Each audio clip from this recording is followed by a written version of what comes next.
أشهد أن لا إله إلا الله وحده لا شريك له وأشهد أن محمدا عبده ورسوله أما بعد فأعوذ بالله من الشيطان الرجيم بسم الله الرحمن الرحيم الحمد لله رب العالمين الرحمن الرحيم مالك يوم الدين إياك نعبد وإياك نستعين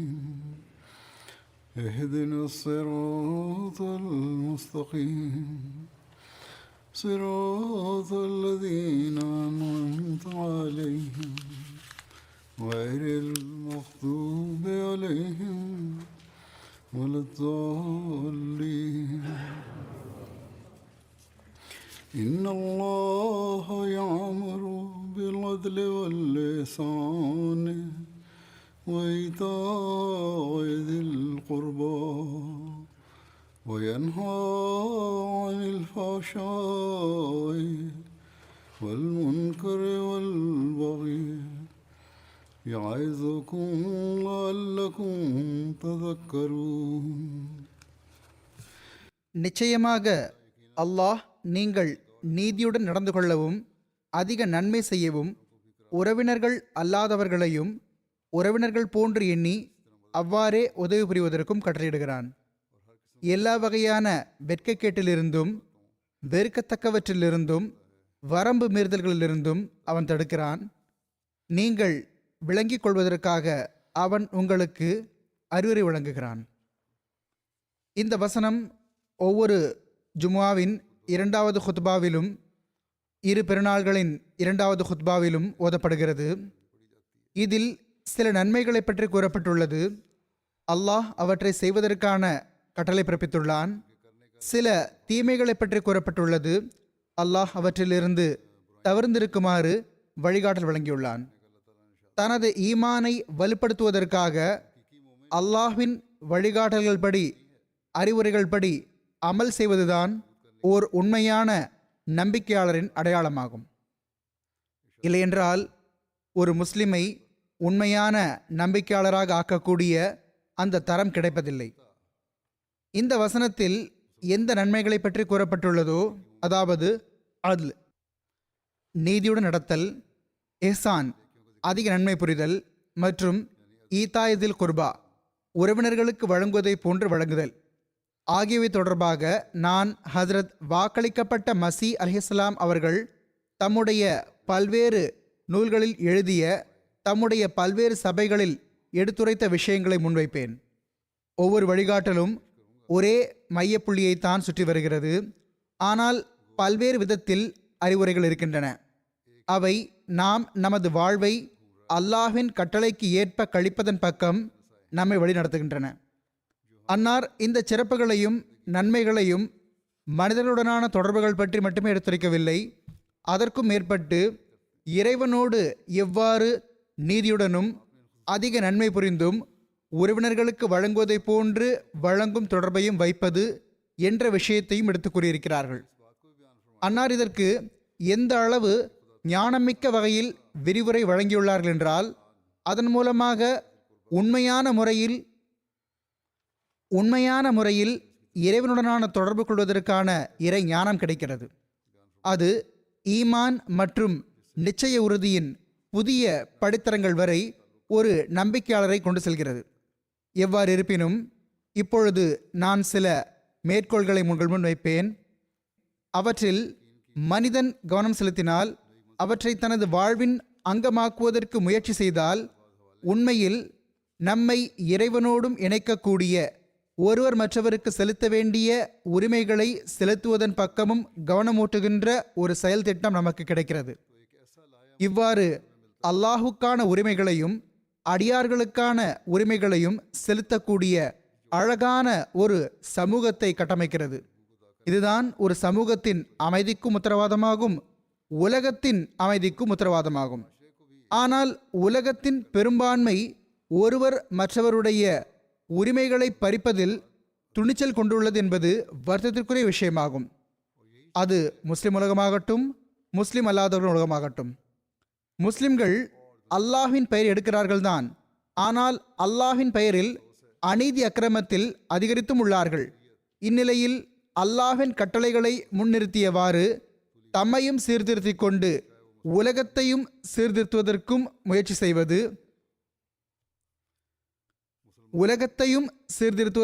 செய்வது, ஹதரத் வாக்களிக்கப்பட்ட மசி அலைஹிஸ்ஸலாம் அவர்களை ஏற்றுக்கொள்ளக்கூடியவர்களின் கடமையாகும், பொறுப்பாகும்.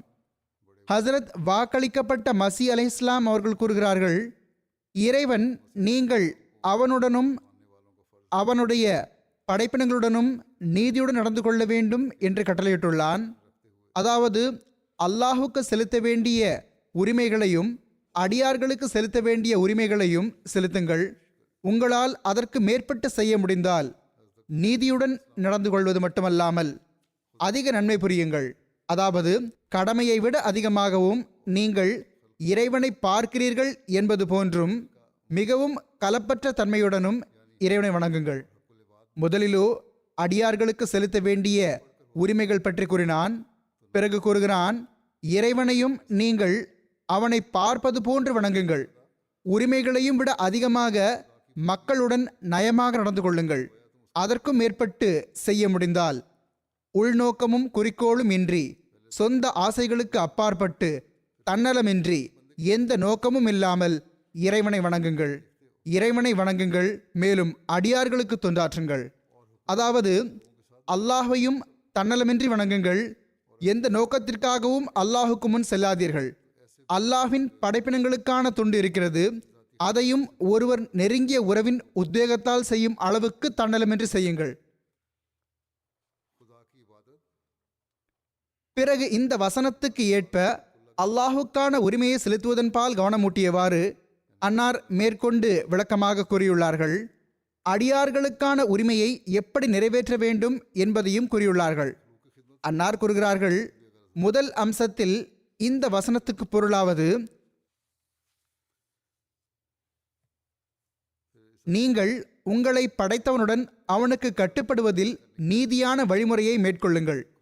அநீதி அளிப்பவர்களாக ஆகாதீர்கள். எப்பொழுதும் இதை கருத்தில் கொள்ளுங்கள்.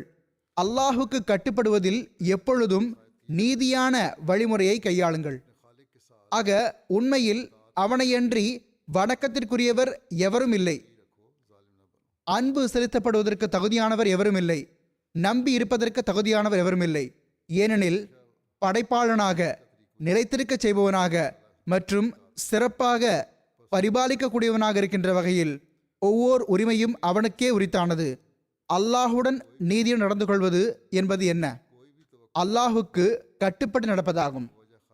ஏன் கட்டுப்பட்டு நடக்க வேண்டும் என்றால், அவன் நம்மை படைத்தவனாவான். அவன் நிலைத்திருப்பவனும் நிலைத்திருக்க செய்பவனும் ஆவான். பரிபாலிக்கும் பண்பு அவனுடைய கையில் இருக்கிறது. அவன் ரப் ஆவான், பரிபாலிப்பவனாவான்.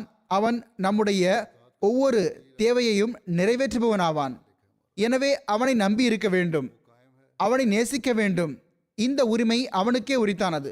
இவ்வாறு நீங்களும் அவனை வணங்குவதிலும், அவனை நேசிப்பதிலும், அவனது பரிபாலிக்கும் பண்பிலும் அவனுடன் எவரையும் இணையாக்கிக் கொள்ளாதீர்கள்.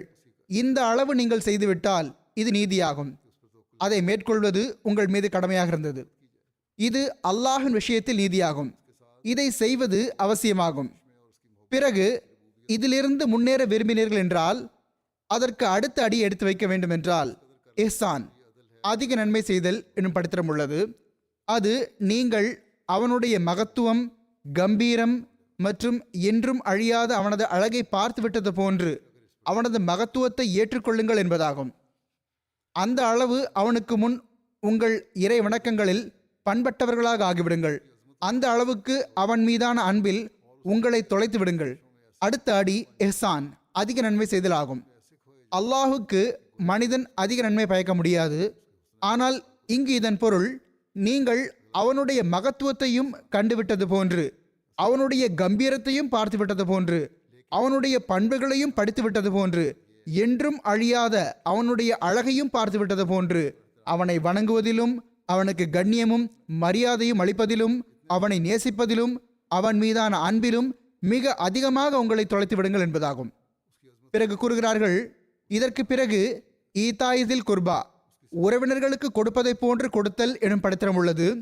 அது உங்களுடைய இறை வணக்கம், உங்களுடைய நேசம் மற்றும் உங்களுடைய கீழ்ப்படிதல் ஆகியவற்றிலிருந்து செயற்கைத்தனமும் பாசாங்கும் முற்றிலும் அகன்றுவிட வேண்டும் என்பதாகும். முதலிலோ அதிக நன்மை புரிதல் என்ற வகையில் நீங்கள் செய்யும் முயற்சியில் சிறிதளவு சிரமம் மேற்கொள்ள வேண்டி வரலாம், செயற்கையாக செய்ய வேண்டி வரலாம், ஏதாவது முயற்சி செய்ய வேண்டி வரலாம். ஆனால் அதற்கு பிறகு செயற்கைத்தனமும் பாசாங்கும் முற்றிலும் அகன்றுவிடக்கூடிய அளவிலான ஒரு தரத்தை நீங்கள் அடைந்துவிட வேண்டும். ஓர் உள்ளத்து உத்வேகத்துடனும் உணர்வுடனும் நீங்கள் அல்லாஹை வணங்கக்கூடியவர்களாக இருக்க வேண்டும். அவனுடைய மகத்துவத்தையும் கம்பீரத்தையும் அடையாளம் காணக்கூடியவர்களாக வேண்டும். நீங்கள் உங்கள் மூதாதையர்களை நினைவு கூறுவது போன்று மனதின் தொடர்பால் அவனை நினைவு கூற வேண்டும். ஒரு குழந்தை தன் அன்பிற்குரிய தாயை நேசிப்பது போன்று உங்களுக்கு அவன் மீது அன்பு இருக்க வேண்டும். பிறகு கூறினார்கள், இரண்டாவது அம்சத்தில் அடியார்களுக்கான உரிமையை செலுத்துதல் தொடர்பான அனுதாபம் உள்ளது.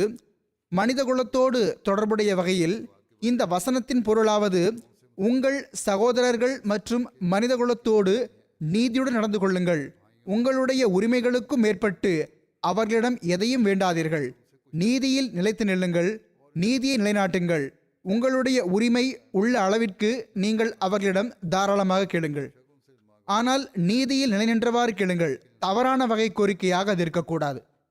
இந்த படித்தரத்திலிருந்து முன்னேற விரும்பினீர்கள் என்றால் இதற்கு அடுத்து எஹ்சான், அதிக நன்மை புரிதல் எனும் படித்தரம் உள்ளது. அது நீங்கள் உங்கள் சகோதரரின் தீமைக்கு நிகரில் நன்மை புரிய வேண்டும் என்பதாகும். யாராவது உங்களுடன் தவறாக நடந்து கொண்டால் நீங்கள் அவருக்கு நன்மை செய்யுங்கள். இது இஹ்சான் ஆகும். அவர் உங்களுக்கு துன்பமளித்ததற்கு பதிலாக நீங்கள் அவருக்கு நிம்மதியை கொடுங்கள். அவர் உங்களுக்கு துன்பம் கொடுத்தால் நீங்கள் அவருக்கு நிம்மதியை கொடுங்கள். அவருக்கு மகிழ்ச்சி அளிப்பதற்கு முயற்சி செய்யுங்கள். நல்ல முறையில் நடத்தல் மற்றும் அதிக நன்மை புரிதல் என்ற வகையில் உதவுங்கள். இதற்கு பிறகு ஈதாயில் குர்பா, உறவினர்களுக்கு செய்வதை போன்று செய்தல் எனும் படித்திரம் உள்ளது. அது நீங்கள் எந்த அளவு உங்களுடைய சகோதரருக்கு நன்மை பயக்கிறீர்களோ அல்லது எந்த அளவு மனித குலத்திற்கு நன்மையை செய்தாலும் அதன் மூலம் எந்த ஒரு மற்றும் எவ்விதமான கைமாறான நன்மையையும் எதிர்பார்க்க கூடாது என்பதாகும். அதன் மூலம் எவ்விதமான நன்மையும் அவர் எதிர்பார்க்க கூடாது. எந்த நன்மையும் நோக்கமாக இருக்கக்கூடாது. மாறாக இயல்பாகவே எந்த ஒரு நோக்கமும் முன்னில்லாமல் நீங்கள் அதை செய்ய வேண்டும். இயல்பாக நடக்கக்கூடிய பணியை செய்யுங்கள். அதிக உறவு நெருக்கத்தின் உத்வேகத்தால் ஒரு நெருங்கிய உறவினர் மற்ற உறவினருக்கு நன்மை செய்வது போன்று செய்ய வேண்டும். ஓர் உறவினர் மற்றொரு உறவினருக்கும், ஒரு நெருக்கமானவர் தனக்கு நெருக்கமான மற்றவருக்கு நன்மை செய்வது போன்று நன்மை செய்யுங்கள். எந்த நோக்கமும் இருக்கக்கூடாது. மாறாக உள்ளத்து உத்வேகம் இருக்க வேண்டும். எனவே இது நல்லொழுக்க முன்னேற்றத்தின் இறுதி உச்சமாகும். அதாவது படைப்பினங்கள் மீது அனுதாபம் காட்டுவதில் தன்னலமான எந்த ஒரு எதிர்பார்ப்போ நோக்கமோ குறிக்கோளோ இடையில் இருக்கக்கூடாது. மாறாக சகோதரத்துவம் மற்றும் மனித நெருக்கத்தின் உத்வேகம் எந்த அளவு உயர்தரத்தில் வளர்ச்சியடைந்து விட வேண்டுமென்றால் தானாகவே எந்த செயற்கையும் இன்றி எவ்வித நன்றி செலுத்தலுக்கான அவாவும் கொள்ளாமல், அதாவது எவ்வித நன்றி செலுத்தலுக்கான ஆசையும் கொள்ளாமல் அல்லது துவா செய்தல் அல்லது வேறு எவ்வகையான விளைவுக்கும் ஆசைப்படாமல் அந்த நன்மை வெறும் இயல்பின் உத்வேகத்தால் வெளிப்பட வேண்டும். ஒருவர் உங்களுக்கு நன்றி செலுத்த வேண்டும் அல்லது உங்களுக்காக ஒருவர் துவா செய்ய வேண்டும் அல்லது வேறு யாரிடமிருந்தாவது உங்களுக்கு ஏதாவது நன்மைக்கான ஆசை என்று எவ்விதமான ஆசையும் உங்களுக்கு இருக்கக்கூடாது. மாறாக அவருடனான நெருக்கத்தின் தொடர்பின் காரணமாக மட்டுமே இந்த பணி நடைபெற வேண்டும். ஆக இந்த அணுகுமுறையைத்தான் நாம் முதலில் ஒருவர் மற்றவருடன் மேற்கொள்ள வேண்டும். பிறகு அதை விரிவுபடுத்தியவாறு மற்றவர்கள் வரை எட்ட வைக்க வேண்டும்.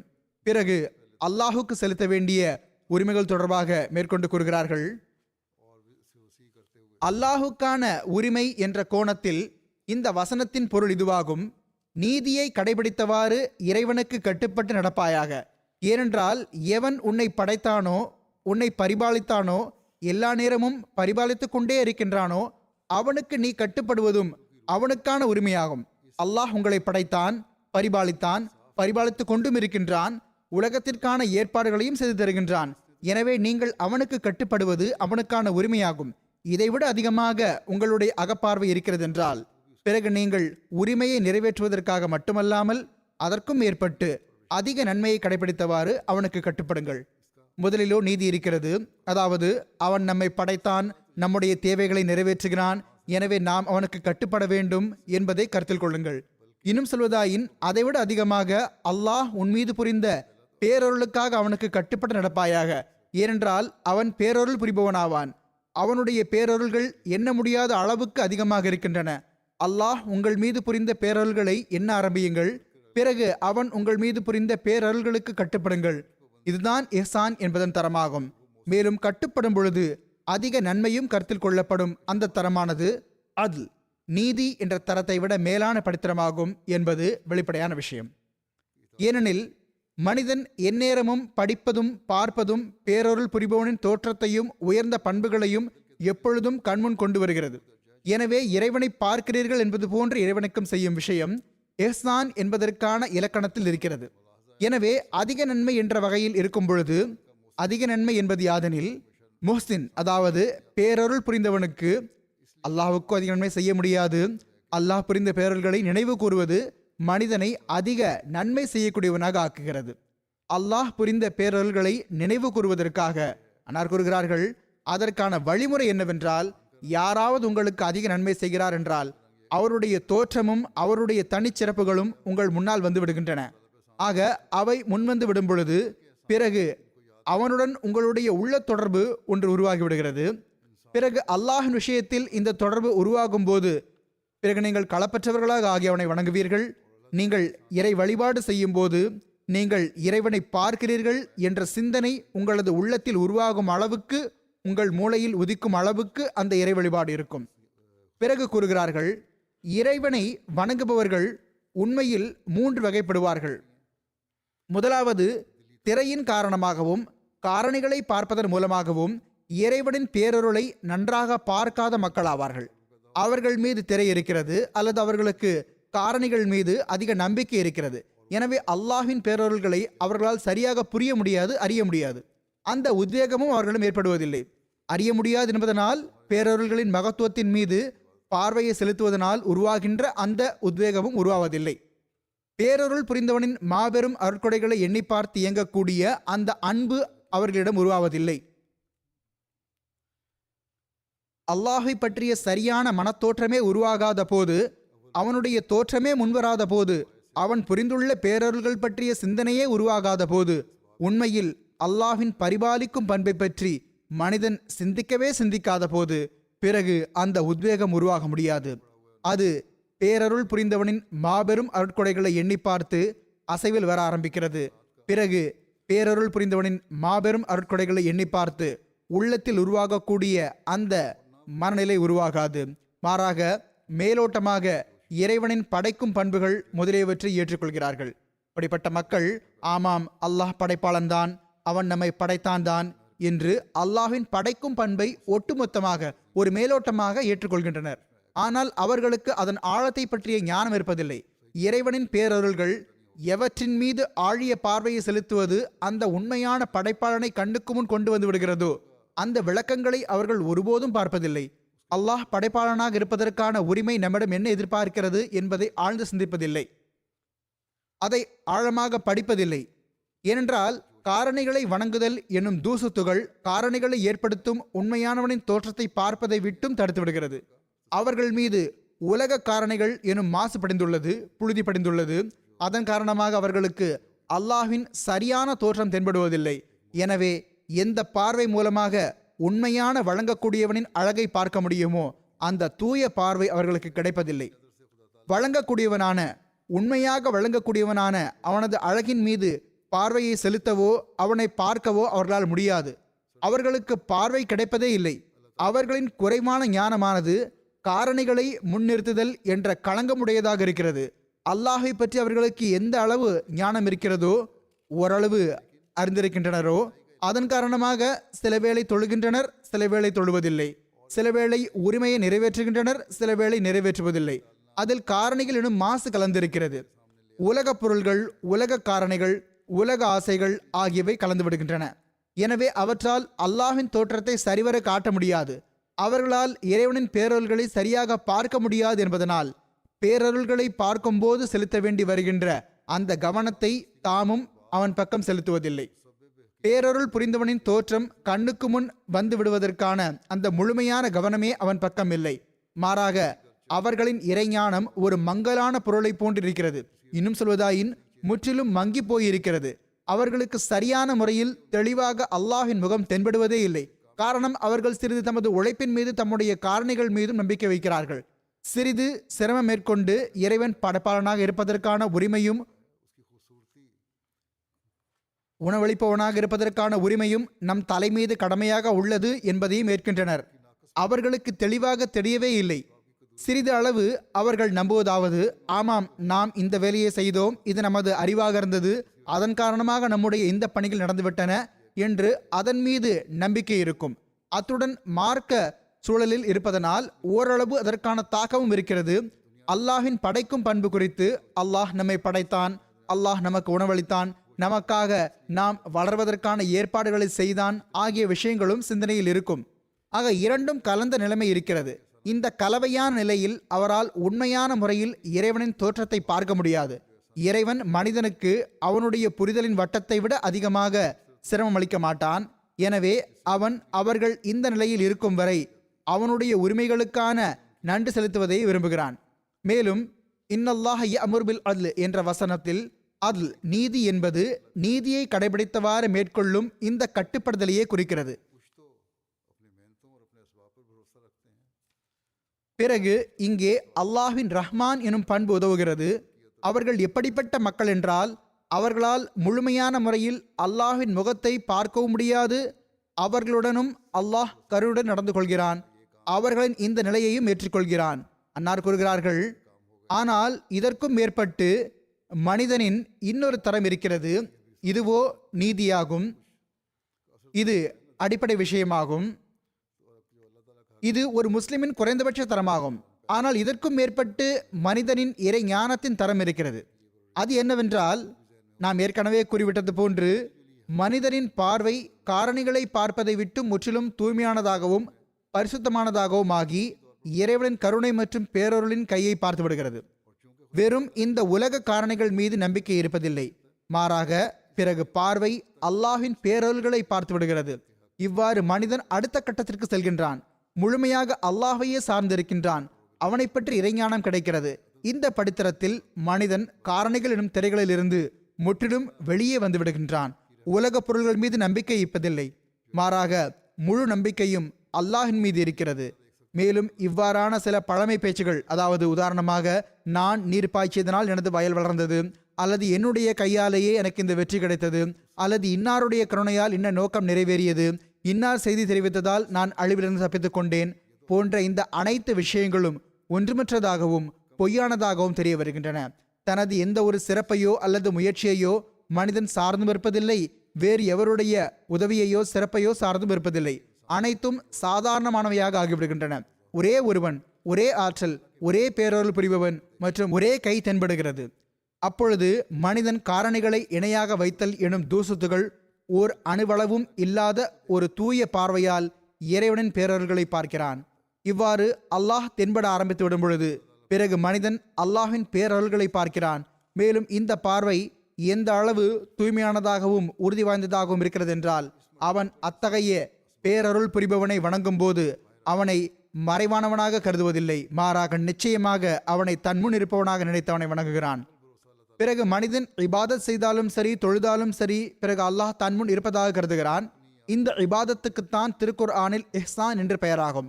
இறைவன் முன்னால் இருப்பது போன்று அல்லாஹுக்கு முன்னால் சஜ்ஜா செய்வதாகும். நான் கூறுகிறார்கள், இதைத்தான் திருக்குர்ஆன் அல்லாஹின் விஷயத்தில் செய்யப்படும் இஹ்சான் என்று கூறுகிறது. சஹி புகாரியிலும் முஸ்லிமிலும் ஹதரத் நபிகள் நாயகம் ஸல்லல்லாஹு அலைஹி வஸல்லம் அவர்களுமே இஹ்சான் என்பதற்கு இந்த பொருளைத்தான் கூறியுள்ளார்கள்.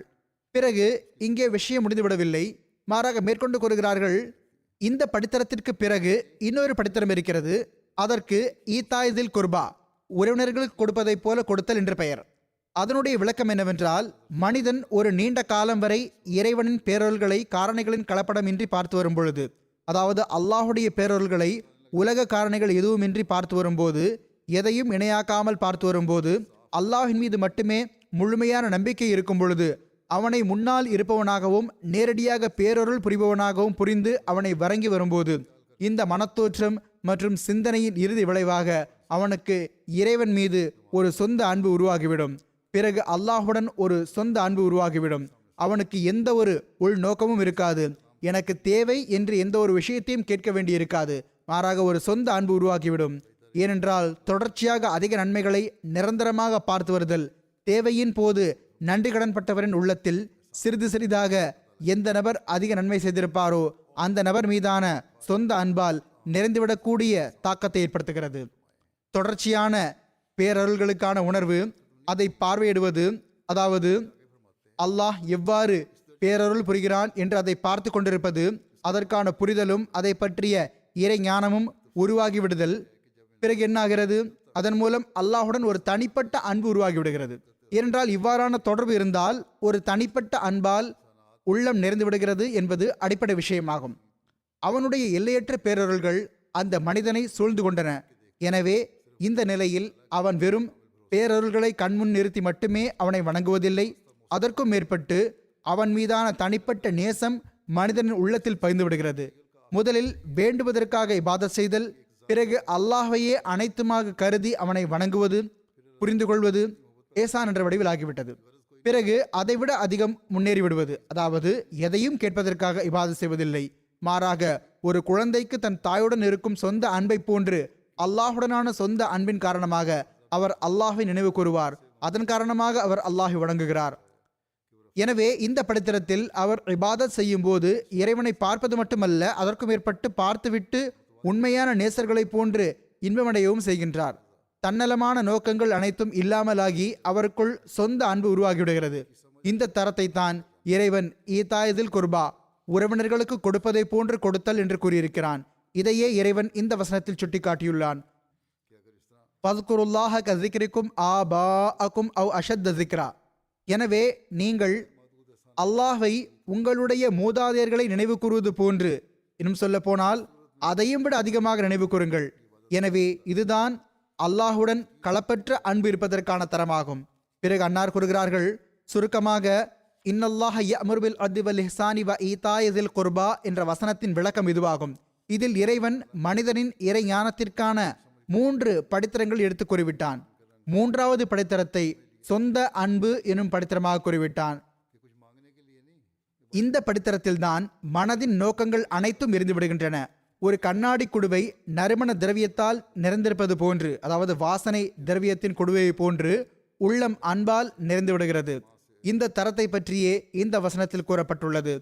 வமினன் நாசி மை யஷ்ரி நஃப்ஸஹு இப்திகாஅ மர்லாத்தில்லா வல்லாஹு ரவுஃபும் பில் இபாத். அதாவது நம்பிக்கை கொண்டவர்களில் எப்படிப்பட்ட சிலரும் இருக்கிறார்கள் என்றால், அவர்கள் இறை விருப்பத்தை பெறுவதற்காக தங்களுடைய உயிர்களை விற்றுவிடுகிறார்கள். இப்படிப்பட்டவர்கள் மீதுதான் இறைவன் கருணை புரிகிறான். பிறகு கூறுகிறான், பலா மன் அஸ்லம வஜஹு லில்லாஹி வஹுவ முஹ்சினும் ஃபலஹு அஜ்ருஹு இன்த ரப்பிஹ் வலா கௌஃபுன் அலைஹிம் வலாஹும் யஹ்ஸனூன். அதாவது எவர்கள் தம்மை இறைவனிடம் ஒப்படைத்து விடுகிறார்களோ அவர்களே ஈடேற்றமடைந்தவர்களாவார்கள். அவனுடைய அருட்கொடைகளை கண்முன் நிறுத்திய வண்ணம் அவனை பார்ப்பது போன்று அவனை வணங்க வேண்டும். ஆக அத்தகைய மக்கள் இறைவனிடமிருந்து நற்கூலி பெறுகிறார்கள்.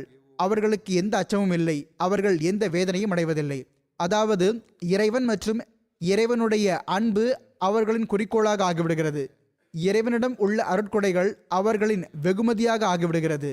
பிறகு ஓரிடத்தில் கூறுகிறான், وَيُطْعِمُونَ الطَّعَامَ عَلَى حُبِّهِ مِسْكِينًا وَيَتِيمًا وَأَسِيرًا إِنَّمَا نُطْعِمُكُمْ لِوَجْهِ اللَّهِ لَا نُرِيدُ مِنكُمْ جَزَاءً وَلَا شُكُورًا. எனவே இறைவன் மீதான நேசத்தில் மிஸ்கீன்கள், அனாதைகள் மற்றும் கைதிகளுக்கு உணவளிப்பவர்களே நம்பிக்கை கொண்டவர்களாவார்கள். அவர்கள், நாங்கள் இந்த உணவளிப்பதனால் உங்களிடம் இருந்து எந்த கைமாறும் நன்றி செலுத்துவதையும் எதிர்பார்ப்பதும் இல்லை, எங்களுக்கு எந்த நோக்கமும் இல்லை. இந்த அனைத்து தொண்டுகள் மூலம் இறைவனின் தோற்றத்தை பார்ப்பது மட்டுமே எங்களது நோக்கமாகும் என்று கூறுகிறார்கள். அதாவது அல்லாஹ் எங்கள் மீது திருப்தி அடைந்து விட வேண்டும், அல்லாஹ் எங்களுக்கு மேற்கொண்டு தென்பட வேண்டும் என்பது மட்டும்தான் இந்த அனைத்து தொண்டுகளையும் ஆற்றுவதன் நோக்கமாகும். இப்பொழுது சிந்தித்து பார்க்க வேண்டும், இந்த அனைத்து வசனங்களில் இருந்தும் எந்த அளவு தெள்ளத் தெளிவாக தெரிய வருகிறது. திருக்குரான் இறைவணக்கம் மற்றும் நற்செயல்களின் உயர்மட்டமாக இறைநேசம் மற்றும் இறை திருப்தியை வேண்டுதல் உண்மையான உள்ளத்தோடு வெளிப்பட வேண்டும் என்பதையே வைத்திருக்கிறது. இந்த வசனங்களிலும் கூறப்பட்டுள்ளது போன்று அல்லாஹ்வின் உண்மையான நேசத்தை பெறுவதற்கு அவனுடைய படைப்பினங்களோடும் தனிப்பட்ட அனுதாபத்தையும் தொடர்பையும் உருவாக்க வேண்டும். அவர்களுக்கான உரிமையை ஒரு நம்பிக்கையாளரான அடியாரால், அல்லாஹ்வை நேசிக்கக்கூடிய அடியாரால் சரியான முறையில் நிறைவேற்ற முடியும், நிறைவேற்றவும் செய்கிறார். பிறகு அன்னார் கூறுகிறார்கள், இறைவன் உங்களிடம் என்ன எதிர்பார்க்கிறான்? நூஹ் நபியின் கப்பல் என்ற நூலில் அன்னார் அறிவுரை வழங்கியவாறு இதை கூறியுள்ளார்கள். நீங்கள் முழு மனிதகுலத்தோடு நீதியுடன் நடந்து கொள்ள வேண்டும். பிறகு அதற்கும் மேற்பட்டு எவர்கள் உங்களுக்கு எந்த நன்மையும் செய்யவில்லையோ அவர்களுக்கும் நன்மை செய்யுங்கள். பிறகு அதற்கும் மேற்பட்டு இறைவனின் படைப்பினங்களுடன் நீங்கள் அவர்களின் நெருங்கிய உறவினர்களைப் போன்று, தாய்மார்கள் பிள்ளைகளோடு நடந்து கொள்வதைப் போன்று அனுதாபத்துடன் நடந்து கொள்ளுங்கள். ஏனென்றால் அதிக நன்மை புரிதலில் தன்னை வெளிப்படுத்தும் ஒரு இயல்பும் மறைவாக இருக்கும். அதிக நன்மை புரிபவர் சில வேளை தனது நன்மைகளை சொல்லிக்காட்டியும் விடுகிறார். ஆனால் தாயை போன்று இயல்பான உத்வேகத்தோடு நன்மை செய்பவர் ஒருபோதும் தன்னை வெளிப்படுத்த மாட்டார். எனவே நன்மைகளின் இறுதி படித்தரம் தாயை போன்று இருக்கக்கூடிய இயல்பான உத்வேகமாகும். இந்த வசனம் படைப்பினங்கள் தொடர்பானது மட்டுமல்ல, அதற்கு மேற்பட்டு இறைவன் தொடர்பாகவும் இருக்கிறது. இறைவனுடன் நீதியுடன் நடந்து கொள்வது என்பது அவனுடைய அருட்கொடைகளை நினைவு கூர்ந்து அவனுக்கு கட்டுப்படுவதாகும். இறைவனுக்கு அதிக நன்மை புரிவதன் பொருள், நீ அவனை பார்ப்பது போல் அவன் மீது நம்பிக்கை கொள்ள வேண்டும். இறைவனுடன் உறவினர்களுக்கு வழங்குவதை போன்று வழங்குதல் என்பதன் பொருள், அவனை வணங்குவது சொர்க்கத்தின் மீதான ஆசையினாலும் இருக்கக்கூடாது, நரகத்தை பற்றிய அச்சத்தினாலும் இருக்கக்கூடாது. மாறாக சொர்க்கமும் இல்லை நரகமும் இல்லை என்று கற்பனை செய்து கொண்டாலும் அப்போதும் அன்பின் உத்வேகத்திலும் கட்டுப்படுதலிலும் வித்தியாசம் ஏற்படக்கூடாது. இது இறைவனுடன் கொள்ளும் சொந்த அன்பாகும். முன்னர் கூறப்பட்ட விளக்கத்தின் சுருக்கம் இதுவாகும். இதை அன்னார் நூஹ் நபியின் கப்பல் எனும் நூலில் நமக்கு எடுத்துக் கூறியிருக்கிறார்கள். பிறகு அடியார்களுக்கான உரிமைகளின் பால் கவனமூட்டியவாறு அன்னார் மேற்கொண்டு கூறுகிறார்கள், அல்லாஹ் உங்களுக்கு நீங்கள் நீதியோடு நடந்து கொள்ளுங்கள், நீதிக்கும் அதிகமாக நீதியை கடைபிடிப்பது மட்டுமல்லாமல் அதிக நன்மை செய்யுங்கள், அதிக நன்மை புரிவதையும் விட அதிகமாக நீங்கள் மக்களுடன் அவர்கள் உங்களுடைய அன்பர்கள் என்பது போன்று, நெருங்கிய உறவினர்கள் என்பது போன்று அன்புடன் நடந்து கொள்ளுங்கள் என்று கட்டளையிடுகின்றான்.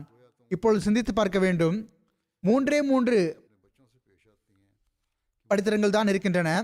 முதலில் மனிதன் நீதியுடன் நடக்கிறான், அதாவது உரிமைக்கு பகரமாக உரிமையை வேண்டுகிறான். பிறகு அதைவிட அதிகரித்தால் ஏசான் அதிக நன்மை என்ற படித்தரம் இருக்கிறது. அதைவிட அதிகரித்தால் அதிக நன்மை என்பதையும் அவன் அலட்சியப்படுத்தி விடுகிறான். மேலும் ஒரு தாய் தன் குழந்தை மீது அனுதாபம் காட்டுவது போன்று அந்த அளவுக்கு அன்புடன் மக்கள் மீது அனுதாபம் காட்டுகிறான். அதாவது அதிக நன்மை என்ற எண்ணத்தில் அல்லாமல் ஓர் இயல்பான உத்வேகத்தில் செய்கிறான். இது அடியார்களுக்கான உரிமைக்கான சுருக்கமாகிவிட்டது.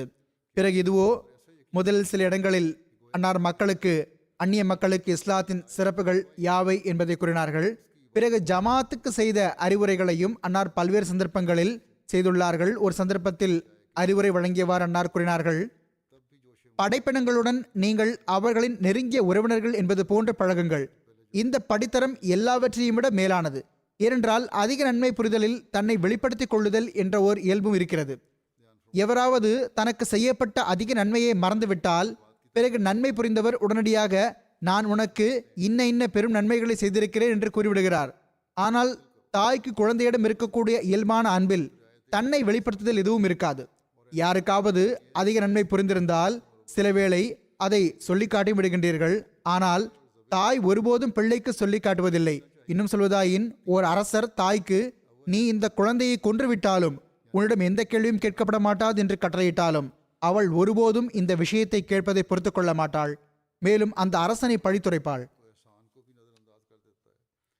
ஆனால் அந்த குழந்தை இளைஞனாவதற்குள் தான் மரணித்து விடுவேன் என்று அவளுக்கு தெரிந்திருந்தாலும் பிறகும் கூட சொந்த அன்பின் காரணமாக அவள் குழந்தையை வளர்ப்பதை நிறுத்த மாட்டாள். பெரும்பாலான தருணங்களில் தாய் தந்தையர் முதியவர்களாகி விடுகிறார்கள். அவர்களுக்கு குழந்தை பிறக்கிறது. ஆக வெளிப்படையில் அவர்களுக்கு சந்ததியிடமிருந்து பலன் பெறுவதற்கான எந்த ஒரு நம்பிக்கையும் இருப்பதில்லை. ஆனால் இவ்வாறு இருந்தும் அவர்கள் அதை நேசிக்கிறார்கள், வளர்க்கிறார்கள். இது ஓர் இயல்பான விஷயமாக இருக்கிறது. இந்த தரத்தை எந்த அன்பு எட்டிவிடுகிறதோ அதுவே ஈதாயதில் குர்பா.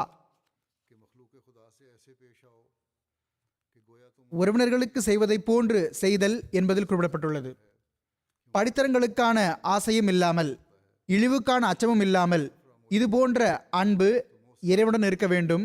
பிறகு அன்னார் கூறினார்கள், எவ்வளவு பெறுகிறீர்களோ அவ்வளவே திருப்பிக் கொடுப்பது அடிமட்டமான நீதியாகும்.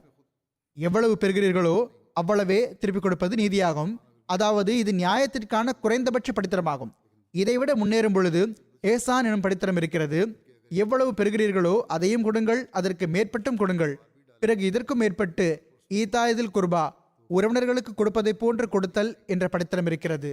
ஒரு தாய் எந்த ஒரு கைமாறை பற்றிய எண்ணமும் இல்லாமல் இயல்பாக தன் குழந்தையை நேசிப்பது போன்று மற்றவர்களுக்கு நன்மை செய்யுங்கள்.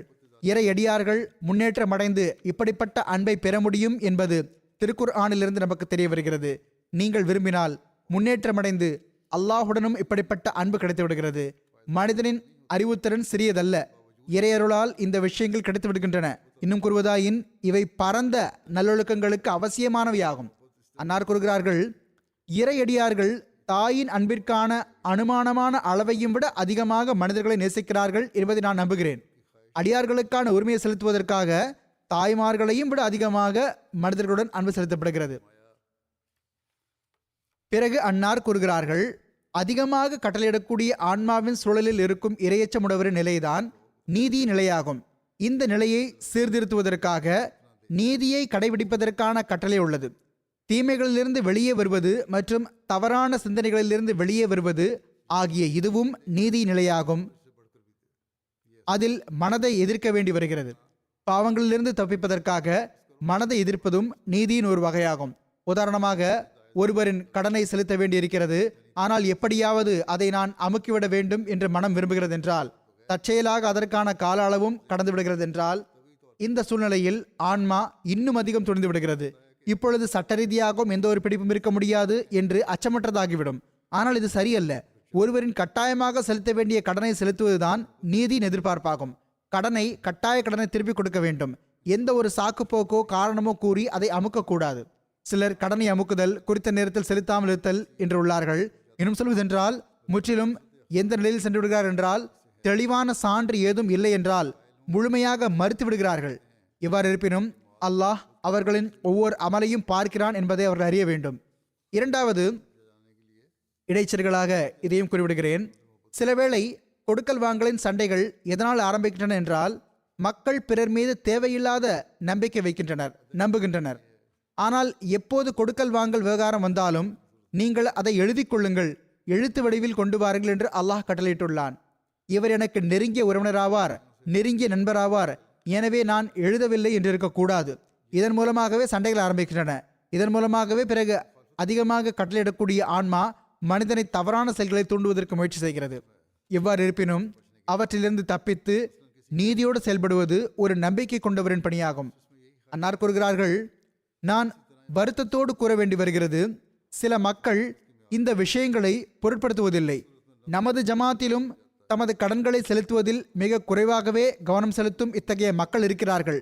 இது நீதிக்கு எதிரான விஷயமாகும். ஹதரத் நபிகள் நாயகம் ஸல்லல்லாஹு அலைஹி வஸல்லம் அவர்களோ இப்படிப்பட்ட மக்களின் ஜனாசா தொழுகையை தொழ வைத்ததில்லை. எனவே உங்களில் ஒவ்வொருவரும் இந்த விஷயத்தை நன்றாக நினைவில் கொள்ளட்டும். கடன்களை செலுத்துவதில் சோம்பல் காட்டக்கூடாது. எந்த ஒரு வகையான துரோகம் மற்றும் நம்பிக்கையின்மையை விட்டும் விலகி ஓட வேண்டும். ஏனென்றால் இது அவன் இந்த வசனத்தில் பிறப்பித்துள்ள இறை கட்டளைக்கு எதிரானதாகும். பிறகு அன்னார் கூறுகிறார்கள், இதற்கு பிறகு அதிக நன்மைக்கான படித்திரம் உள்ளது. எவர் நீதியை கடைபிடிக்கிறாரோ, அதற்கான எல்லைகளை முறிப்பதில்லையோ, அல்லாஹ் அவருக்கு நல்வாய்ப்பும் ஆற்றலும் வழங்கிவிடுகிறான். அவர் நன்மையில் இன்னும் அதிகம் முன்னேறுகிறார். எதுவரை எனில் நீதியை மட்டும் கடைபிடிப்பதில்லை, அதற்கும் மேற்பட்டு சிறிதளவு நன்மைக்கு பதிலாக மிகப்பெரிய நன்மை செய்கிறார். ஆனால் அதிக நன்மை புரியும் நிலையிலும் ஒரு பலவீனம் இன்னும் எஞ்சியிருக்கிறது. அது என்னவெனில், ஏதாவது ஒரு தருணத்தில் அந்த நன்மையை சொல்லிக்காட்டியும் விடுகின்றார். உதாரணமாக, ஒரு நபர் 10 ஆண்டுகள் வரை ஒருவருக்கு உணவளிக்கிறார். அவர் எப்பொழுதாவது அவருடைய ஏதாவது ஒரு பேச்சை கேட்கவில்லை என்றால் அவரிடம் 10 வருடங்களாக நீ எங்கள் உணவு கவலத்துக்கு அடிமையாயிருக்கிறாய் என்று கூறிவிடுகிறார். இவ்வாறு அந்த நன்மையை தாக்கமற்றதாக ஆக்கிவிடுகிறார். உண்மையில் அதிக நன்மை புரியக்கூடியவர்களுக்குள்ளும் ஒரு விதமான மறைவான வெளிக்காட்டுதல் இருக்கிறது. எவர் அதிக நன்மை புரிகிறாரோ அவரிடம் வெளிக்காட்டுதல் மறைந்துள்ளது. ஆனால் மூன்றாவது படித்தரம் எல்லா விதமான மாசுகள் மற்றும் அசுத்தங்களை விட்டும் தூய்மையானதாகும். அது ஈதாயதில் குர்பா, அதாவது உறவினர்களுக்கு கொடுப்பதை போன்று கொடுத்தல் என்ற படித்தரமாகும். நான் கூறுகிறார்கள், ஈதாயதில் குர்பா என்பதற்கான படித்தரம் இயல்பான நிலையின் படித்தரமாகும். அதாவது அந்த தரத்தில் மனிதனிடமிருந்து நன்மைகள் இயல்பான எதிர்பார்ப்பு இருப்பது போன்று வெளிப்பட வேண்டும். இதற்கான உதாரணம், ஒரு தாய் தன் குழந்தைக்கு பாலூட்டுவதை போன்றதும் அதை வளர்ப்பதை போன்றதும் ஆகும். இவன் பெரியவனாகி சம்பாதிப்பான், தனக்கு தொண்டு செய்வான் என்ற சிந்தனை கூட ஒருபோதும் அவளுக்கு வருவதில்லை. எதுவரை என்றால், ஒரு அரசன் நீ உன் குழந்தைக்கு பாலூட்டாமல் அதனால் அது மரணித்து விட்டாலும் கூட நீ பிடிக்கப்பட மாட்டாய் என்று கட்டளையிட்டாலும் சரி, அந்த கட்டளையின் பேரிலும் குழந்தைக்கு பாலூட்டுவதை அவளால் விட முடியாது. இன்னும் சொல்வதாயின், அப்படிப்பட்ட அரசனை 2-3 தீய சொற்களில் ஏசுவாள். ஏனென்றால் அந்த வளர்த்தல் அவளுடைய ஓர் இயல்பான எதிர்பார்ப்பாகும். அது எந்த ஒரு நம்பிக்கையோ அல்லது அச்சத்தையோ அடிப்படையாக கொண்டதில்லை. இதே போன்று மனிதன் நன்மையில் முன்னேறி எத்தகைய தரத்தை அடைந்து விடுகிறான் என்றால், அந்த நன்மைகள் ஓர் இயல்பான எதிர்பார்ப்பாக அவனிடமிருந்து வெளிப்படுகின்றன. ஆக இந்த நிலைதான் நிம்மதியடைந்த நிலை எனப்படுகிறது. பிறகு கூறுகிறார்கள், தாய் சுயம் தன் மீது துன்பத்தை தாங்கிக் கொள்கிறாள், ஆனால் குழந்தைக்கு நிம்மதி எட்ட வைப்பதற்கு முயற்சி செய்கிறாள். தான் ஈரமான இடத்தில் படுத்துக் கொள்கிறாள், ஆனால் அதற்கு படுக்கையில் காய்ந்த பகுதியில் இடமளிக்கிறாள். குழந்தை நோய்வாய்ப்பட்டால் பல இரவுகள் கண்விழிக்கிறாள், பல வகையான கஷ்டங்களை சகித்துக் கொள்கிறாள். இப்பொழுது கூறுங்கள், தாய் தன் குழந்தைக்காக செய்வதில் செயற்கை அல்லது பாசாங்கக்கான ஐயம் எதுவும் இருக்கிறதா? இதுவோ களப்பற்ற அன்பின் காரணமாக செய்யப்படுகிறது. இறைவனுக்கான உரிமை மற்றும் அடியார்களுக்கான உரிமையை செலுத்துவதற்கு இந்த அன்பே ஒரு நம்பிக்கை கொண்டவரிடம் இருக்க வேண்டும். அன்னார் கூறுகிறார்கள், ஆக அல்லாஹ் கூறுகிறான், அதிக நன்மை என்ற படித்தரத்தை காட்டிலும் முன்னேறுங்கள். ஈதாயதில் குர்பா, உறவினர்களுக்கு கொடுப்பதை போன்று கொடுத்தல் என்ற படித்தரம் வரை முன்னேறுங்கள். எந்த ஒரு வெகுமதியோ அல்லது பலனோ அல்லது தொண்டுக்கான சிந்தனையோ இல்லாமல் இயற்கையான இயல்பான உத்வேகத்தோடு இறை படைப்பினங்களுக்கு நன்மை செய்யுங்கள். நீங்கள் எந்த விதமான பாசாங்கோ அல்லது செயற்கைத்தனமோ ஒருபோதும் இல்லாத அளவுக்கு படைப்பினங்களுக்கு நன்மை செய்யுங்கள். அல்லாஹ் இன்னொரு சந்தர்ப்பத்தில் இவ்வாறு கூறுகிறான், லா நுரீது மின்கும் ஜஸா அம் வலா ஷுக்கூரா. அதாவது இறைவனை அடைதல் மற்றும் உயர் முன்னேற்றங்களை எட்டிய மனிதன் மேற்கொள்ளும் விதியாவது, அவனுடைய நன்மை அல்லாஹுக்காக மட்டுமே இருக்கும். அவனுடைய உள்ளத்திலும் அவனுக்காக துவா செய்யப்பட வேண்டும் அல்லது அவனுக்கு நன்றி செலுத்தப்பட வேண்டும் என்ற சிந்தனை கூட இருக்காது. படைப்பினங்கள் மீது அனுதாபம் காட்டுவதற்காக அவனுடைய உள்ளத்தில் வைக்கப்பட்டுள்ள அந்த உத்வேகத்தின் எதிர்பார்ப்பால் மட்டுமே நன்மை செய்கிறான். இப்படிப்பட்ட தூய போதனையை நாம் தௌராத்திலும் கண்டதில்லை, இஞ்சியிலும் கண்டதில்லை. ஒவ்வொரு பக்கத்தையும் நாம் படித்துள்ளோம், ஆனால் இது போன்ற தூய்மையான முழுமையான போதனையின் பெயரடையாளம் கூட தென்படுவதில்லை. பிறகு அன்னார் கூறுகிறார்கள், அல்லாஹ் இவ்வாறு கட்டளையிடுகிறான், நன்மைக்கு பதிலாக நன்மை புரியுங்கள். நீதியை விட அதிகமாக அதிக நன்மைக்கான இடமும் சந்தர்ப்பமும் இருக்கிறதென்றால் அங்கு அதிக நன்மை புரியுங்கள். அதிக நன்மையை விட அதிகமாக நெருங்கிய உறவினர்களைப் போன்று இயல்பான உத்வேகத்தோடு நன்மை செய்வதற்கான சந்தர்ப்பம் என்றால் அங்கு இயல்பான அனுதாபத்துடன் நன்மை புரியுங்கள். இதன் மூலமாக அல்லாஹ் கூறுகிறான், நீங்கள் நடுநிலையின் எல்லையை கடந்து விடுங்கள். எந்நிலையிலும் நடுநிலையை பேண வேண்டும்.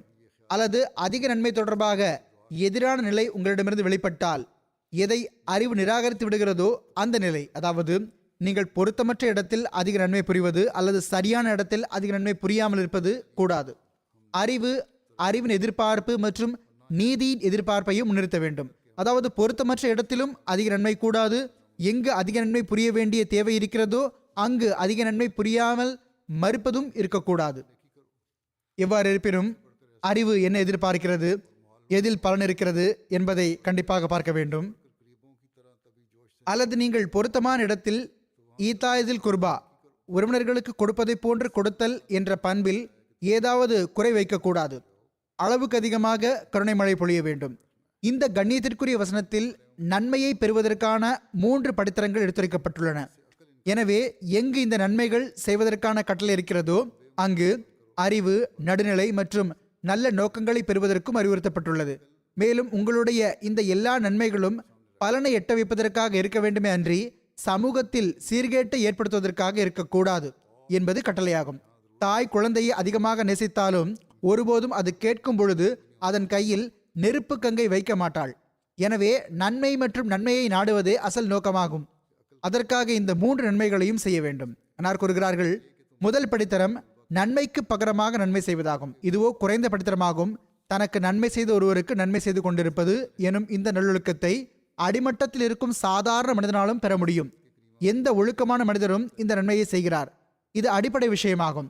இது ஒன்றும் உயர்ந்த நன்மை அல்ல, இதுவோ ஒழுக்கமாகும். 2ஆம் படித்தரம் இதைவிட கடினமானதாகும். அது தாமாக முன்வந்து பிறருக்கு நன்மை செய்வது மற்றும் எவருக்கும் செய்ய வேண்டிய உரிமையாக அல்லாமல் அதிக நன்மை பயக்கும் விதமாக ஒருவருக்கு பலனளிப்பதாகும். இந்த படித்தரம் நடுத்தரமானதாகும். நன்மை செய்வது எவருக்குமான உரிமையாக அல்லாமல் ஒருவருக்கு நன்மை செய்வது பலன் சேர்ப்பது. இந்த நட்பண்பும் நடுத்தரமானதாகும், இடைப்பட்ட படித்தரமாகும். ஏராளமான மக்கள் ஏழைகளுக்கு அதிக நன்மை செய்கிறார்கள். அதிக நன்மை செய்வதில் மறைமுகமான இந்த ஒரு குறைபாடும் உள்ளது. அதாவது அதிக நன்மை புரிந்தவர் நினைக்கிறார், நான் அதிக நன்மை செய்துள்ளேன், குறைந்தபட்சம் அவர் தான் செய்த நன்மைக்கு பகரமாக நன்றியை அல்லது துவாவை எதிர்பார்க்கிறார். இவ்வாறு நன்மை செய்யப்பட்ட ஒருவர் அவருக்கு எதிராக மாறிவிட்டால் அவரை நன்றி மறந்தவர் என கூறுகிறார். எவருக்கு அதிக நன்மை செய்திருக்கிறாரோ, பேருதவி செய்திருக்கிறாரோ, அவர் ஏதாவது காரணத்தினால் எதிராக ஆகிவிட்டால் பிறகு அவரை நன்றி மறந்தவர் என கூறுகிறார். சில வேளையில் நான் உனக்கு நன்மை செய்தேன், இவ்வளவு காலம் உனக்கு உதவினேன், அல்லது என்னிடமிருந்து நீ பலன் பெறுகிறாய் என்று தான் செய்த நன்மையின் காரணமாக அவர் மீது அவரது சக்திக்கு அப்பாற்பட்ட சுமையை சுமத்தி விடுகிறார். ஆக நன்மை செய்த மனிதர் அவரது ஆற்றலை விட அதிகமான சுமையை அவர் மீது சுமத்தி விடுகிறார். மேலும் தான் செய்த நன்மையை அவருக்கு நினைவூட்டுகிறார். அதிக நன்மை புரிபவர்களை எச்சரிப்பதற்காக அல்லாஹ் இவ்வாறு கூறுகின்றான், லா துபுத்திலு சதகாத்திக்கும் பில் மன்னி வல் அதா. அதாவது அதிக நன்மை செய்பவர்களே, நீங்கள் உண்மையின் அடிப்படையில் செய்ய வேண்டிய தான தர்மங்களை உங்களின் பேருதவிகளை நினைவுபடுத்தியும் துன்பமளித்தும் வீணடித்து விடாதீர்கள்.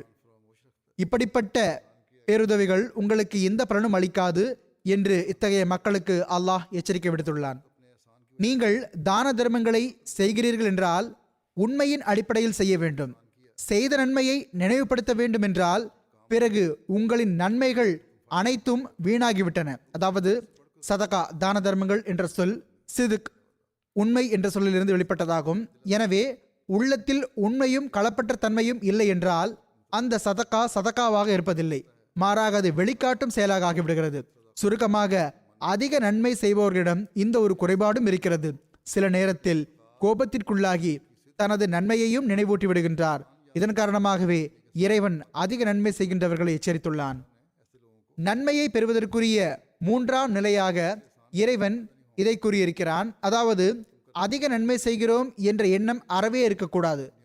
நன்றி தெரிவிப்பார்கள் என்பதன் மீது பார்வையும் இருக்கக்கூடாது. மாறாக மிகவும் நெருங்கிய உறவு போன்று, உதாரணமாக ஒரு தாய் அனுதாப உணர்வின் காரணமாக மட்டுமே தனது பிள்ளைக்கு நன்மை புரிவது போன்று அனுதாப உணர்வுடன் நன்மை செய்ய வேண்டும். இந்த நிலைதான் நன்மையை பெறுவதற்குரிய இறுதி படித்தரமாகும். இந்த நிலைதான் நன்மை பெறுவதற்குரிய இறுதி படித்தரமாகும். இதைவிட முன்னேறுவது சாத்தியமே இல்லை. ஆனால் இறைவன் நன்மையை பெறுவதற்குரிய இந்த எல்லா வகைகளையும் தகுந்த இடம் மற்றும் சந்தர்ப்பத்தோடு பொருத்தியுள்ளான். இந்த நன்மைகள் தத்தமது இடத்தில் பயன்படவில்லை என்றால் பிறகு இவை தீமைகளாகிவிடும் என்று மேற்குறிப்பிட்ட வசனத்தில் இறைவன் தெளிவாக கூறிவிட்டான். இதுவும் எச்சரிக்கையாகும். நன்மைகள் அவற்றிற்கான இடத்தில் செய்யப்படவில்லை என்றால், சரியாக செய்யப்படுவதில்லை என்றால், உலகில் குழப்பத்தை ஏற்படுத்துகின்றன என்றால் பிறகு அவை நன்மைகளாக இருக்காது, தீமைகளாக ஆகிவிடும். நீதிக்கு பதிலாக வெட்கக்கேடாக ஆகிவிடும். அடுத்த பகுதியை பற்றி சிறிதளவு குறிப்பு வந்துவிடுகிறது. அதில் தீமைகளிலிருந்து தவிர்ந்திருப்பதற்கான நீதி பிறகு தீமையாக மாறிவிடுகிறது. அதாவது வரம்பு மீறி செயல்பட்டால் அது அசுத்தமான நிலையாக ஆகிவிடும். இவ்வாறே அதிக நன்மைக்கு பதிலாக நிராகரிப்பு நிலை உருவாகிவிடும். இது அதிக நன்மையாக இருக்காது. இவ்வாறு பிறகு மனிதன் நிராகரிப்பவன் ஆகிவிடுவான். அதாவது எந்த நிலையை அறிவும் நிலையான உள்ளமும் நிராகரிக்கிறதோ அது ஈதாயிதில் குர்பா, உறவினர்களுக்கு கொடுப்பதை போன்று கொடுத்தல் என்பதற்கு பதிலாக வரம்பு மீறலாகிவிடுகிறது. அதாவது பொருத்தமற்ற இடத்தில் வெளிப்படும் அந்த அனுதாப உணர்வு ஒரு தீய சூழலை உருவாக்கிவிடும். உண்மையில் பகி என்ற அரபு சொல் அளவுக்கு அதிகமாக பொழிந்து வயல்களை நாசமாக்கும் மழைக்கு கூறப்படும். கடமையை செலுத்துவதில் குறை வைப்பதற்கும் பகை என்று கூறப்படும். அல்லது கடமையானதை தாண்டி செல்வதும் பகை எனப்படும். செலுத்த வேண்டிய கடமையில் குறைவு ஏற்பட்டு விட்டால் அதையும் பகை என்பார்கள். கடமையானதை விட அதிகம் செய்தால் அங்கு பகைய என்ற சொல் பயன்படும். சுருக்கமாக இந்த 3 நிலைகளிலும் எவை பொருத்தமற்ற தருணத்தில் வெளிப்பட்டதோ அதுவே தீய ஒழுக்கமாக ஆகிவிடும். எனவேதான் இந்த 3 படித்தரங்களுடனும் தகுந்த இடம் மற்றும் தருணம் நிபந்தனையாக வைக்கப்பட்டுள்ளது. நீதி, அதிக நன்மை செய்தல் மற்றும் உறவினர்கள் மீது காட்டப்படுவது போன்ற அனுதாபம் காட்டுதல் ஆகிய இவற்றை மட்டும் நல்லொழுக்கம் என்று கூற முடியாது என்பதனை நினைவில் கொள்ள வேண்டும். மாறாக இவை அனைத்தும் மனிதனின் இயல்பான நிலைகளும் இயல்பான ஆற்றல்களும் ஆகும். அறிவு முதிர்ச்சி பெறாத குழந்தைகளிடமும் இவை காணப்படுகின்றன. ஆனால் இந்த பண்புகள் நல்லொழுக்கமாக அமைய அறிவு இருப்பது நிபந்தனையாகும். ஒவ்வொரு இயல்பான ஆற்றலும் தகுந்த இடம் மற்றும் தருணத்தில் பயன்படுத்தப்பட வேண்டும் என்ற நிபந்தனையும் உள்ளது. அடுத்து நன்மை தொடர்பாக மேலும் பல முக்கிய வழிகாட்டல்கள் திருக்குர்ஆனில் உள்ளன. அவை தகுந்த இடம் மற்றும் தருணத்தில் பயன்படுத்தப்பட வேண்டும் என்பதை சுட்டிக்காட்டுவதற்காக அரபு மொழியில் குறிப்பிட்டு கூறுவதற்காக வரும் அலிஃப் லாம் என்பதுடன் சேர்த்து பயன்படுத்தப்பட்டுள்ளது. அதாவது இந்த நட்பண்புகள் அனைத்தும் இந்த விஷயங்களுக்கு இன்ன நட்பண்புகள் ஆகும் என்று சிறப்பாக குறிப்பிட்டு கூறப்பட்டுள்ளன. எனவே பல்வேறு வடிவில் பல்வேறு உதாரணங்களால் அன்னார் இந்த நன்மைகளை செய்யுமாறு நமக்கு வலியுறுத்தியுள்ளார்கள். இது சம்பந்தமாக நன்மை செய்தல் தொடர்பாக, அதிக நன்மை செய்தல் தொடர்பாக தமது சம்பவம் ஒன்றையும் எடுத்துரைக்கிறார்கள். அன்னார் கூறுகிறார்கள், ஏசான் அதிக நன்மை செய்தல் மிகவும் உன்னதமான விஷயமாகும். இதனால் மனிதன் தன்னுடைய பெரும் பெரும் எதிரிகளை தனக்கு கீழாக்கி விடுகிறான். ஆக சியால்கோட்டில் ஒரு நபர் இருந்தார். அவர் எல்லாருடனும் சண்டையிட்டு வந்தார். அவர் சமரசம் செய்துள்ள எந்த நபரும் இருக்கவில்லை. எதுவரை என்றால் அவருடைய சகோதரர் மற்றும் உற்றார் உறவினரும் அவரால் நொந்து போயிருந்தார்கள். அவருடன் நான் சில வேளை சாதாரணமாக நல்ல முறையில் நடந்து கொண்டேன். அவர் அதற்கு பதிலாக ஒருபோதும் என்னுடன் தவறாக நடப்பதில்லை. இன்னும் சொல்வதாயின் சந்திக்கும் போதெல்லாம் மிகவும் பணிவுடன் உரையாடுவார். இவ்வாறே ஓர் அரேபியர் நம்மிடத்திற்கு வந்தார். அவர் வஹாபிகளின் கடுமையான எதிரியாக இருந்தார். எந்த அளவுக்கு என்றால் அவர் முன் வஹாபிகளை பற்றி பேசப்பட்டால் ஏச்சு பேச்சுக்களில் ஈடுபட்டு விடுவார். அவர் இங்கு வந்தும் கடுமையாக பேச ஆரம்பித்தார். வஹாபிகளை தூற்ற ஆரம்பித்தார். நாம் அவரை சிறிதும் பொருட்படுத்தாமல் அவருக்கு நன்றாக தொண்டாற்றினோம். நன்றாக அவருக்கு விருந்து உபசரித்தோம். ஒரு நாள் அவர் கோபத்தில் கொந்தளித்தவாறு வஹாபிகளை சரமாரியாக ஏசிக் கொண்டிருந்த போது ஒருவர் அவரிடம், நீ எந்த வீட்டில் விருந்தாளியாக இருக்கின்றாயோ அவரும் வஹாபிதான் என்று கூறினார். அதாவது ஹதரத் வாக்களிக்கப்பட்ட மசீஹ் இஸ்லாம் அவர்களை பற்றி கூறினார். இதனால் அவர் அமைதியாகிவிட்டார். ஹதரத் வாக்களிக்கப்பட்ட மசீஹ் இஸ்லாம் அவர்கள் கூறுகிறார்கள், எந்த மனிதர் என்னை வஹாபி என்று கூறினாரோ அவர் என்னை வஹாபி என்று கூறியது தவறில்லை.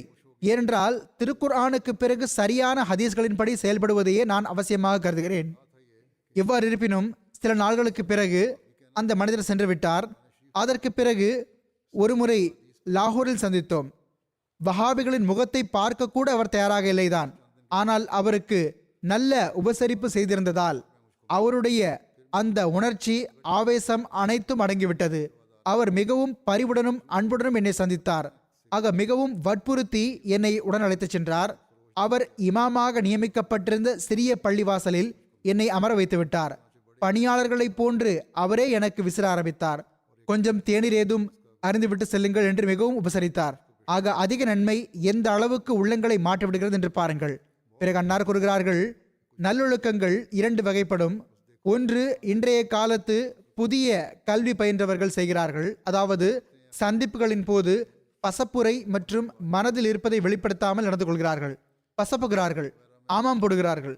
உள்ளத்தில் நயவஞ்சகமும் காழ்ப்புணர்ச்சியும் நிறைந்திருக்கிறது. இந்த பண்புகள் திருக்குர்ஆனுக்கு எதிரானவையாகும். நல்லொழுக்கத்தின் 2வது வகை உண்மையான அனுதாபம் காட்ட வேண்டும் என்பதாகும். உள்ளத்தில் நயவஞ்சகம் இருக்கக்கூடாது. பசப்புதல், மனதில் இருப்பதை வெளிப்படுத்தாமல் இருத்தல் ஆகியவை இருக்கக்கூடாது. இது குறித்து அல்லாஹ் கூறுகிறான், இன்னல்லாஹ் யஅமுரு பில் அத்லி வல் இஹ்சானி வ ஈதாஇ ஸில் குர்பா. ஆக இவை முழுமையான வழிமுறைகளாகும். ஒவ்வொரு முழுமையான வழிமுறையும் நேர்வழியும் இறைவனின் நூலில் இருக்கிறது. எவர்கள் இதிலிருந்து முகந்திருப்புகிறார்களோ அவர்களால் வேறு இடத்திலிருந்து நேர்வழி பெற இயலாது. நல்ல போதனை தனது தாக்கத்தை வெளிப்படுத்த தூய உள்ளத்தை நாடுகிறது. எந்த மக்கள் இதிலிருந்து விலகி இருக்கின்றார்களோ அவர்களை சற்று ஆழமான பார்வையால் பார்த்தீர்கள் என்றால் அவர்களிடம் நிச்சயமாக அசுத்தம் தென்படும். வாழ்க்கைக்கு எந்த உத்தரவாதமும் இல்லை. தொழுகை, உண்மைத்துவம் மற்றும் தூய்மை ஆகியவற்றில் முன்னேறுங்கள். அன்னார் நமக்கு அறிவுரை கூறுகிறார்கள், தொழுகை, உண்மைத்துவம், தூய்மை ஆகியவற்றில் முன்னேறுங்கள். இறை வணக்கங்களில் உண்மைத்துவத்தில் தூய்மையில் முன்னேறுங்கள். பிறகு அன்னார் கூறுகிறார்கள், நீங்கள் உங்களின் அனுதாபத்தின் எல்லையை ஒருபோதும் சுருக்கிக் கொள்ளாதீர்கள். அனுதாபத்திற்காக அல்லாஹ் வழங்கிய அந்த போதனையை பின்பற்றுங்கள் என்றே நான் உங்களுக்கு மீண்டும் மீண்டும் அறிவுறுத்துகிறேன். அதாவது இன்னல்லாஹ் யஅமுரு பில் அத்லி வல் இஹ்சானி வ ஈதாஇ ஸில் குர்பா. அதாவது முதலாவதாக நீங்கள் நன்மை செய்வதில் நீதியை கருத்தில் கொள்ளுங்கள். எவர் உங்களுக்கு நன்மை செய்கிறாரோ நீங்களும் அவருக்கு நன்மை செய்யுங்கள். பிறகு இரண்டாவது படித்தரமாவது நீங்கள் அதைவிட கூடுதலாக அவருடன் நல்ல முறையில் நடந்து கொள்ளுங்கள். இது இஹ்சான், அதிக நன்மை புரிதலாகும். அதிக நன்மை புரியும் தரம் நீதியை விட மேலானதுதான். இது பெரிய நன்மையாகும். ஆனால் சில சமயங்களில் அதிக நன்மை செய்பவர் தான் செய்த நன்மையை சொல்லிக் காட்டுவதற்கான சாத்தியம் உள்ளது. ஆனால் இவை அனைத்தையும் விட மேலான ஒரு தரம் உள்ளது. மனிதன் சொந்த அன்பு என்ற வகையில் இருக்கும் நன்மையை செய்ய வேண்டும். அதில் நன்மையை வெளிப்படுத்துவதற்கான எந்த பங்கும் இருக்காது. ஒரு தாய் தன் குழந்தையை வளர்ப்பது போன்று இருக்க வேண்டும். அவள் இந்த வளர்ப்பிற்கு பகரமாக எந்த வெகுமதியையும் நல்ல முறையில் நடந்து கொள்வதையும் எதிர்பார்ப்பதில்லை. மாறாக ஓர் இயல்பான உத்வேகமாக அது இருக்கிறது. அவள் தன் குழந்தைக்காக எல்லா சுகத்தையும் நிம்மதியையும் தியாகம் செய்து விடுகிறாள். அன்னார் கூறுகிறார்கள், நீ குழந்தைக்கு பால் கொடுக்க கூடாது என்று அரசரே கூறினாலும் அவள் அரசரை பழித்துரைப்பாள். அன்னார் கூறுகிறார்கள், எனவே இயல்பான தரம் வரை அதை எட்ட வைக்கக்கூடிய அளவுக்கு நன்மை செய்ய வேண்டும். ஏனென்றால் ஒரு விஷயம் முன்னேற்றம் அடைந்து தனது இயல்பான மேன்மை வரை சென்றடைந்து விடும் பொழுது அப்போது அது முழுமை பெறுகிறது. அன்னார் அலைஹிஸ்ஸலாம் கூறுகிறார்கள், முழு உலகத்துடனும் நீங்கள் நீதியுடன் நடந்து கொள்ளுங்கள் என்று இறைவன் கட்டளையிடுகிறான். அதாவது எந்த அளவிற்கு உரிமை உள்ளதோ அந்த அளவிற்கே பெறுங்கள். மனித சமுதாயத்துடன் நியாயமாக நடந்து கொள்ளுங்கள். இதற்கும் மேற்பட்டு இந்த கட்டளை உள்ளது, நீங்கள் மனித சமுதாயத்திற்கு அதிக நன்மை செய்யுங்கள். அதாவது எந்த நடைமுறை உங்கள் மீது கடமை இல்லையோ, நல்ல முறையில் நடந்து கொள்வது மட்டும்தானோ அவ்வாறே நடந்து கொள்ளுங்கள். ஆனால் அதிக நன்மையில் ஒரு குறை மறைந்துள்ளது. அதாவது நன்மை செய்பவர் சில சமயங்களில் கோபம் கொண்டு தான் செய்த நன்மையை நினைவூட்டியும் விடுகிறார். ஆகையால் தான் இந்த வசனத்தின் இறுதியில் ஒரு தாய் தன் குழந்தைக்கு நன்மை பயப்பது போன்று மனித சமுதாயத்துக்கு நீங்கள் நன்மை செய்யுங்கள் என்று கூறப்பட்டுள்ளது. ஏனென்றால் அந்த நன்மை வெறும் இயல்பான உத்வேகத்தால் செய்யப்படுகிறது. எந்த வெகுமதியின் நோக்கத்தோடும் செய்யப்படுவதில்லை. இந்த நன்மைக்கு பதிலாக இந்த குழந்தை எனக்கும் ஏதாவது செய்ய வேண்டும் என்ற எண்ணமே உள்ளத்தில் இருப்பதில்லை. எனவே மனித சமுதாயத்திற்கு செய்யப்படும் அந்த நன்மையின் முழுமை தரம் இந்த மூன்றாவது தரமாகும். இதை ஈதாயதில் குர்பா, உறவினர்களுக்கு கொடுப்பதை போன்று கொடுத்தல் என்ற சொற்கள் கூறப்பட்டுள்ளது. எனவே நன்மையை தம்மவர்களுக்கு மட்டுமல்லாமல் அதற்கும் மேற்பட்டு எல்லாருடனும் நன்மை செய்யுமாறும் வெகுமதியின்றி நன்மை செய்யுமாறும் கட்டளையிடப்பட்டுள்ளது. இந்த தரத்தில்தான் இறைவனும் கிடைக்கின்றான். அல்லாஹுடனான தொடர்பு குறித்தும் இதை கூறியுள்ளார்கள். ஹதரத் வாக்களிக்கப்பட்ட மஸீஹ் அலைஹிஸ்ஸலாம் அவர்கள் தம்முடைய நூல்களிலும் தம்முடைய சபைகளிலும் இது தொடர்பாக எண்ணற்ற முறை வலியுறுத்தி கூறியுள்ளார்கள். இஸ்லாத்தின் சிறப்புகளில் மிகப்பெரிய ஒரு சிறப்பு மற்ற எந்த மார்க்கத்தின் போதைகளிலும் இல்லாதது என்று இதை கூறியுள்ளார்கள். எனவே அல்லாஹுடனான தொடர்பின் தரத்தை பெறுவதற்கும் அடியார்களுக்கான உரிமைகளை செலுத்துவதற்கும் இதன்படி செயல்பட முயற்சி செய்வது நமது பணியாகும். அல்லாஹ் நமக்கு இதற்கு ஏற்ப நம் வாழ்வை கழிப்பதற்கான நல்வாய்ப்பு வழங்குவானாக. நாம் நம்முடைய இறை வணக்கங்களின் தரத்தையும் உயர்ந்த வகையில் பெறுபவர்களாக இருப்போமாக. அடியார்களின் உரிமைகளை செலுத்தக்கூடியவர்களாக இருப்போமாக. குறிப்பாக ஒருவர் மற்றவருடன் அன்பு நேசத்திற்கான உறவையும் உலகத்திற்கே ஒரு முன்னுதாரணமாக திகழும் வண்ணம் ஏற்படுத்தி கொள்ளக்கூடியவர்களாக இருப்போமாக. அல்லாஹ் நமக்கு இவ்விஷயங்களின்படி செயல்படுவதற்கு நல்வாய்ப்பு வழங்கியவாறு பைஅத்துக்கான உரிமையை நிறைவேற்றுவதற்கும் நல்வாய்ப்பு வழங்குவானாக. மனித சமுதாயத்துடன் அனுதாபத்தோடு நடந்து கொள்வோம் என்பது அன்னாரிடம் செய்யும் பைஅத்திலும் நிபந்தனையாக உள்ளது. ஒவ்வொரு ஜுமாவும் நாம் அல்லாஹ்வின் இந்த சொற்களை கேட்டு நன்மைகளில் முன்னேறுதல் மற்றும் நம்மை சீர்திருத்திக் கொள்தல் ஆகியவற்றின் பக்கம் நமக்கு கவனமூட்டக்கூடியதாகவும் இருக்கட்டுமாக. அவ்வாறு இல்லை என்றால் நமக்கும் மற்றவர்களுக்கும் எந்த வித்தியாசமும் இருக்காது. அல்லாஹ் நமக்கும் மற்றவர்களுக்கும் ஒரு தெளிவான வித்தியாசத்தை காட்டுவானாக. இது குறித்து ஒரு இடத்தில் ஹதரத் வாக்களிக்கப்பட்ட மஸீஹ் அலைஹிஸ்ஸலாம் அவர்கள் மிகவும் வேதனையுடன் கூறியுள்ளார்கள். பாகிஸ்தானின் நிலைமைக்காகவும் துஆ செய்து கொண்டே இருங்கள்.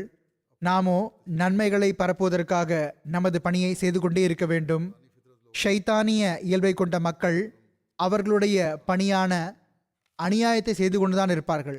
நாமோ இந்த ஷைத்தான்களுடன் ஷைத்தானிய நிலையில் போட்டியிட மாட்டோம்.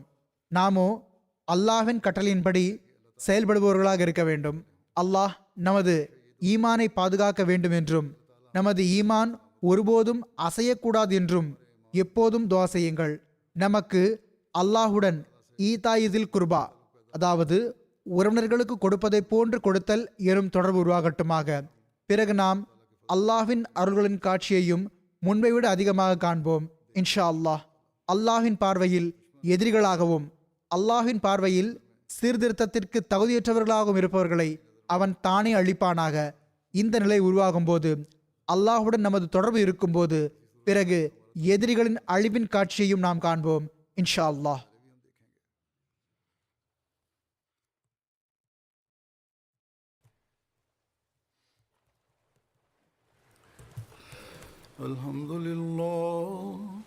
الحمد لله نحمده ونستعينه ونستغفره ونؤمن به ونتوكل عليه ونعوذ بالله من شرور أنفسنا ومن سيئات أعمالنا من يهده الله فلا مضل له ومن يضلل فلا هادي له